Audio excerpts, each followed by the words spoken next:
Hello, good morning. Ayan. Nandito tayo sa ating kusina mga lalap. Kumusta na kayo dyan?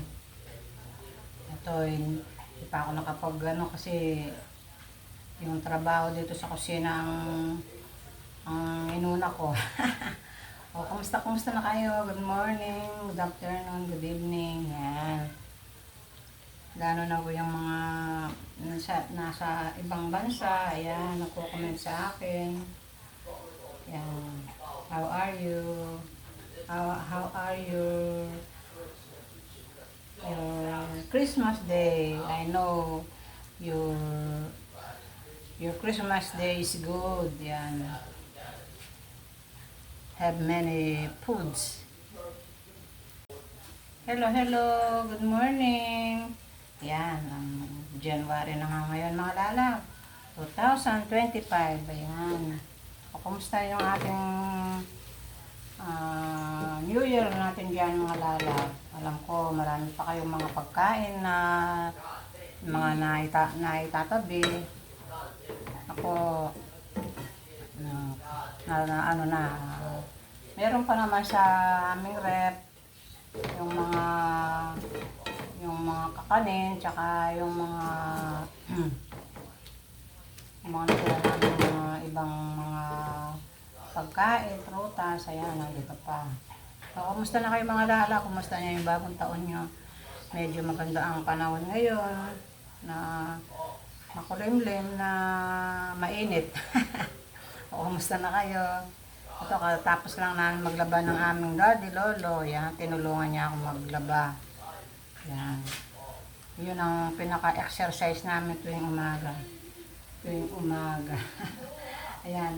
For today's video mga lalab, ito yung walang pasok yung mga estudyante ngayon. Sila ron, kung ano lang daw gusto nilang pumasok o hindi. Kasi tinatamad pa siya. Kasi nga,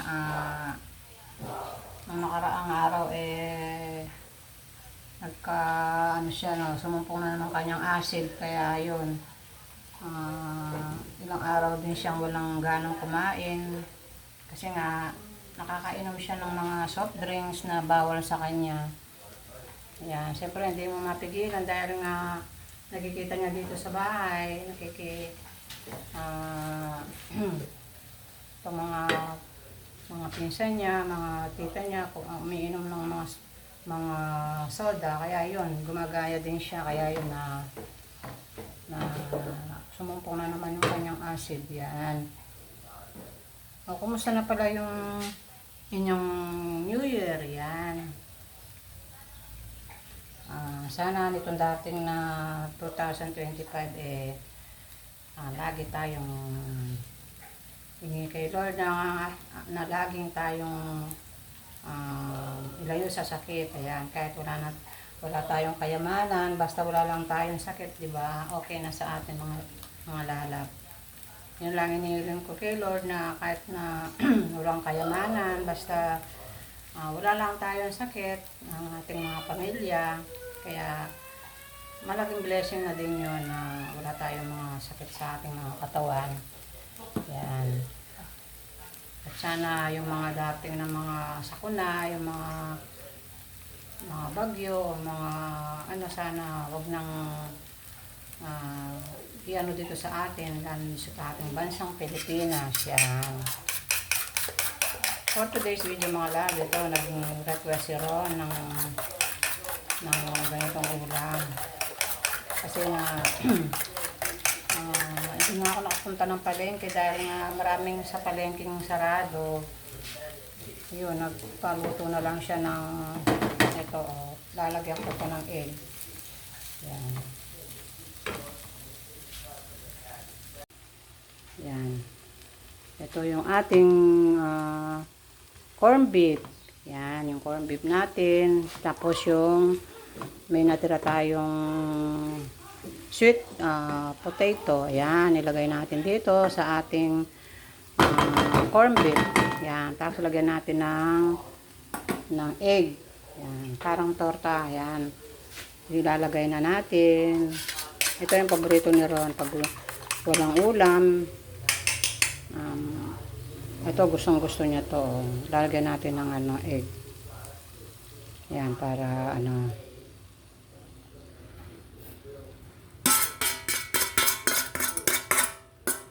Yan, nilagyan natin ng egg. Yan. Tapos yung tira namin, yung ginawa kong pork patties, ito na lang yung natira. Ito, pinirito ko din para may pandagdag na ulam kay Ron.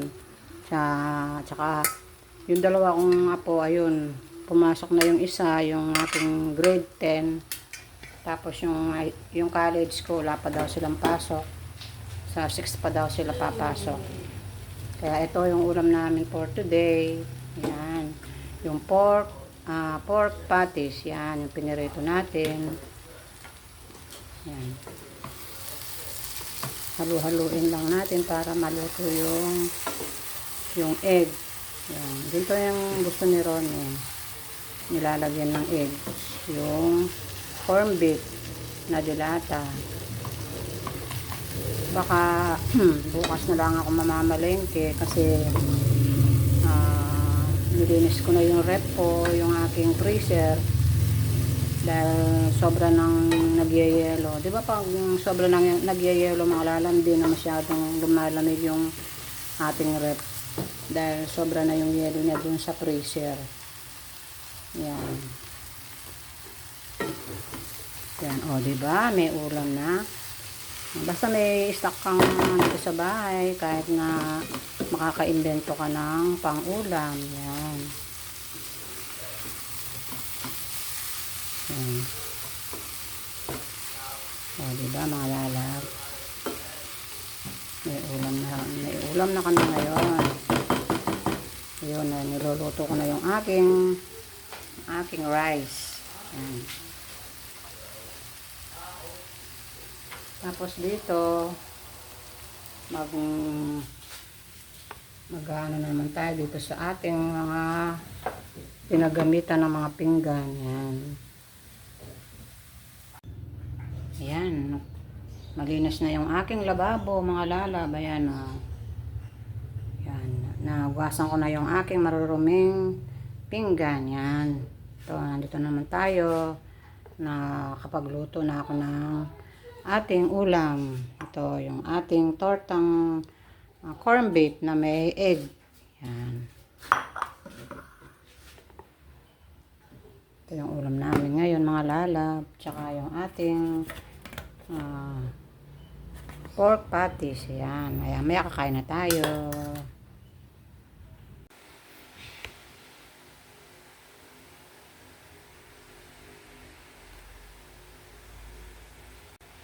Yan, mga lalab. Ito na yung ating tanghalian for today. Yan. Dahil sa galing ang ating okasyon, kaya medyo busog pa tayo sa mga masasarap na pagkain. Ayan. Kaya ito, nag-corn beef lang kami today. Ayan. Tsaka pritong pork patties. Yung ginawa natin ng pork patties, ayan. Isawsaw mo lang to sa Mang Tomas o kaya ketchup. Yan, ulam na, o, diba mga lalab? At meron pa kami mga tirang prutas, ayun, Yung pa yung mga tirang prutas namin, mga lalab, ayun, Kailangan maubos ito dahil nga baka masira lang. Mahal-mahal pa naman ang prutas, mga lalab. Lalo na itong mga lalab, hindi kayo maniniwala. Itong kiwi na to. Sino bang nakakaalam ng mga kiwi na nakakain na ng kiwi? Alam nyo ba, mga lalab? Nag-iisa lang to. Kasi nga, isa na ang binili ko kasi alam nyo magkano ang presyo nito. Ay, 50 pesos lang naman. O, diba? Alam nyo naman pag yung ganyang New Year, yung mga prutas ay parang ginto, di ba? O, ito medyo malambot-lambot na siya, mga lala, pwede na siyang kainin. O, biro mo, ang liit-liit lang, 50 pesos. Ayan. Gusto ko lang siya matikman, kaya bumili ako. Kaya ito, meron pa kaming tinapay, yung ating Gardenia. Ayan, yung tinapay na masarap. Tapos yung ating, yan, meron pa tayong, ito oh. Paano na kasing pangalan nitong ano na to? Yan. Pears yata ito. Peras, yan. Ito yung peras natin, ayan. Kailangan mga lalapainin na natin. Ito, yung mga itong mga lalap, 300, 100. Oh, itong ating mansanas dahil malaki-laki siya, 300, 100 din. Oh, 'di ba? Parang ginto, 'di ba mga lalap? Tapos dito sa ating pongkan ay 5.50. Yan. Yun lang ang aming binili mga lalap. Tsaka pala meron pa kaming ano, yung pinakamura yung dalanghita. Yan, 50 isang kilo. O, sa iba 60. Ayan. O, diba mga lalap? Ayan o, nakaraos na yung ating, tsaka may saging pa kami. Nakaraos na yung ating New Year 2025. Ayan. Ay, 2024. Kaya, welcome 2025. Yan. Bye-bye 2024. Yan. 2025 na tayo ngayon. Ayun, di pa inaalis yung aking iaalisin ko itong mga lalab sa trickings. Yan, ayun o, nandun pa o. Yan. Sa January pa iaalisin yung mga lalab o, 2025. Yan. Yun na lang ang tinira ko yung aking mga kortina. Inalis ko na kasi para alam niyo naman pag mainit. Ayan, nag-alis na ako ng kortina. Ayan. Balik normal uli. Ayan, pang araw-araw na buhay sa ating buhay, sa ating bahay. Ayan. Kaya ito, welcome 2025 na sana laging maganda ang ating tatahakin itong 2025. Yan. Wala namang imposible kay Lord. Yan. Lagi lang tayong dumikit kay Lord para lagi tayong ginagabayan. Yan. Yan. Kain na tayo mga lalab. Yan. Kain na tayo. Ito na. Doon ko sa kabila kung ano. Yan. Kung ano yun para ano. Yan. Doon ko sa kabila. Kaya na po tayo ng tanghalian. Yan. Ayan ang ketchup niyo. Yan. Anong oras na ano o'clock na. Hindi pa tayo ano. Kaya na tayo mga lalab. Doon nga sa kabila ko.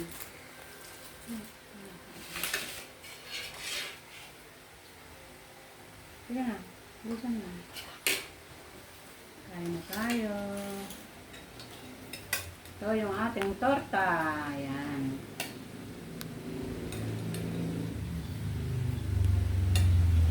Ayan. Kain na tayo. Kain na tayo. Lord God, maraming pong salamat sa biyayang pinapalog mo sa araw na Panginoon. At sana po itong darating na 2025 ay lagi po kami malusog at malakas, lalo na po ang aking pamilya. At lagi mo po kami gabayan, ingatan Panginoon sa aming pang-araw-araw na buhay. Maraming po salamat sa biyayang pinapalog mo at maging kalakasan namin po mga biyayang pinapalog mo sa outs. Nga po Panginoon, in Jesus' name, Amen. Okay? Kaya na. Kaya na. Huwag mo muna ano yan. Maiksi lang ng ating ano. Maya-maya na. Oh, gusto na. Huwag mo nga. Huwag mo nga. Wala. Maya-maya nandiyan na si Lolo. Iarap mo na lang sa akin. Iarap mo na lang sa akin. Para mag-iba naman yung ating ano. Ha?